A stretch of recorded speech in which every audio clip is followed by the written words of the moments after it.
فبأي آلاء ربكما تكذبان. Mengenai mati syahid, disebutkan beberapa diantaranya adalah mati terbakar, tenggelam, terbentur, sakit di perut dan lain-lain. Apakah orang yang buruk akhlaknya ternyata akhir hidupnya berakhir tenggelam misalnya, apakah mutlak syahid? Karena saya pernah baca artikel juga tidak dianjurkan berdoa untuk berharap mati dalam keadaan seperti itu, karena ditakutkan belum bertaubat karena sifatnya itu sekejap atau dadakan dan proses kematiannya sangat menyakitkan. Ini sangat variatif pertanyaannya kalau menurut saya. Satu-satu saya akan jawab. Di sini pertanyaan pertama yang saya tangkap adalah, apakah mutlak orang yang mati tenggelam itu dihitung syahid walaupun tadinya buruk akhlaknya? Manusia tidak ada yang sempurna. Sekarang saya pernah kasih contoh begini ikhwah. Ada orang pulang dari bar, muslim, mabuk, tabrakan mati. Pertanyaannya, saya pernah tanya kepada jemaah saya, apakah orang ini mati syahid? Muslim, keluar dari bar, mabuk, tabrakan, apakah dia mati syahid?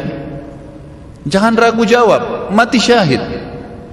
Dia mati syahid. Tapi Ustaz, dia dari bar kemaksiatan. Tapi dari mana kita bisa jamin? Mungkin sementara dia di mobil sebelum tabrakan sempat tobat berapa menit itu. Berapa banyak orang yang begitu? Kan gitu. Mungkin dia tahu tobat itu hitungan menit ikhwah. Nah, khawat sekalian, iya kan? Nyesal, ya Allah, kenapa tadi saya lakukan? Kenapa? Dia mungkin nangis terus tabrakan mati. Karena banyak orang yang mabuk setiap malam. Berapa banyak di Jakarta yang mabuk setiap malam tidak tabrakan tuh? Pulang tidur nggak apa-apa. Iya kan? Dari sekian banyak yang mabuk, berapa orang yang tabrakan? 1-2 orang.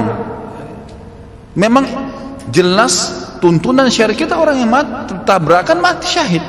Tetapi kata para ulama dipertemukan juga dengan keadaan hal-hal yang memang dalam agama bisa menolak syahadah itu, seperti misalnya orang dalam keadaan kafir, orang itu munafik, lain.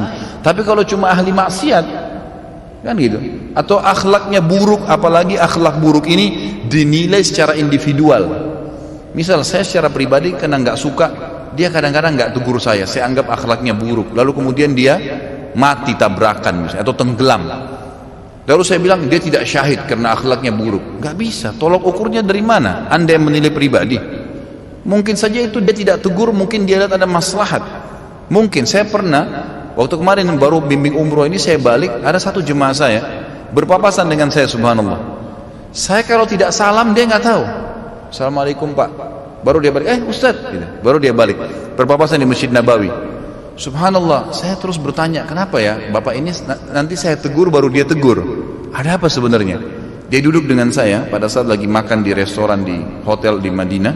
Kemudian saya sempat ngobrol-ngobrol tentang masalah operasi lasik. Saya kan pernah pakai kacamata dulu, kemudian saya operasi di Malaysia, alhamdulillah berhasil gitu kan. Kemudian saya bicara, dia pakai kacamata orangnya. Setelah bicara masalah lasik, dia bilang akhirnya, Ustaz, saya ini kalau dari jarak dekat, apalagi kalau jauh nggak ngelihat orang. Coba bayangkan ya, jadi dia bukan tidak mau tegur, kita nggak boleh langsung suudzon dengan orang. Ternyata dia nggak lihat, dan saya memang tetap cuma bertanya, kenapa orang ini ya? Tapi tetap saya ramah, saya nggak ada masalah. Sampai Allah akhirnya berikan gambaran kepada saya, ternyata memang dia tidak lihat. Dia bilang itu waktu Ustaz tegur saya di masjid. Kalau Ustaz nggak tegur, saya nggak dengar suaranya, saya nggak lihat. Padahal kalau kita lihat seperti orangnya normal, gitu kan? Jadi subhanallah, dari mana tolok ukur buruk atau tidaknya orang ini? Kalau cuma dari kita pribadi dan hanya karena ada masalah individual itu tidak bisa jadi patokan, gitu kan? Kita lihat global perilaku orang itu, global perilaku orang itu. Jadi Allah alam, yang saya tahu pertanyaan kalau orang tenggelam dikatakan apakah mutlak itu syahid, iya saja.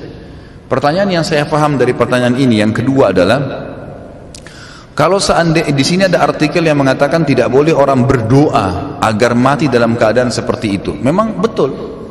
Jangan bilang ya Allah matikan saya tenggelam, matikan saya terbakar. Memang begitu. Tapi kita dianjurkan mengatakan ya Allah matikan saya syahid. Itu betul.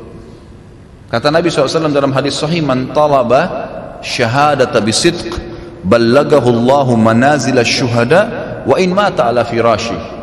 Siapa yang minta kepada Allah dengan tulus mau mati syahid, tulus memang dia berharap mati syahid. Nanti masalah apakah dia terbakar, tenggelamkah, membela kehormatan di medan perangkah, kena penyakit kustaka, kena penyakit perut, macam-macam mati syahid itu urusan Allah SWT. Yang penting saya mau mati syahid ya Allah, gitu ya. Kalau dia tulus minta, Allah akan berikan kepada dia kedudukan, pahala nanti di surga, di akhirat. Orang mati syahid walaupun dia mati di atas ranjangnya. Memang itu fadilah, kita disuruh. Tapi memang jangan minta khusus kecuali mati di medan perang. Kalau mati di medan perang memang itu sudah umum, gitu kan? Nabi SAW memotivasi sahabat untuk supaya mati di kancah peperangan, itu lain. Tapi kalau jenis ini syahadah yang lain ini, saya ulama mengatakan sebaiknya jangan disebutkan, ya, gitu. Misal minta agar mati kebakaran atau agar mati dalam kondisi tenggelam. Dalam satu ceramah, Ustadz pernah menjelaskan mengenai perang Uhud secara rinci dan jelas. Korban dari pasukan muslim sekitar 70 syahid. Beberapa diantaranya wafat terbunuh, tidak disengaja, oleh sesama pasukan muslim karena kondisi peperangan yang sangat kacau balau. Yang saya tanyakan, apakah pasukan muslim yang wafat karena terbunuh oleh sesama muslim dapat dikatakan juga mati syahid? Jawabannya iya. Jadi kalau dia terbunuh di kancah peperangan dan kesalahan seorang muslim, karena dia sudah niat keluar berperang, maka matinya mati syahid. Matinya mati syahid. Tapi tidak semua orang, kata ulama, terbunuh oleh muslim dikatakan syahid. Misal ada dua orang muslim berantem lalu saling bunuh-membunuh, gitu kan? Yang satu mati, maka dilihat kondisinya. Kalau dia membela kehormatannya memang dia benar, maka dia mati syahid. Tapi kalau tidak, dasarnya memang misalnya dia perampok, dia apa, itu tidak mungkin dihitung dia mati syahid. Dilihat keadaannya, dilihat keadaannya.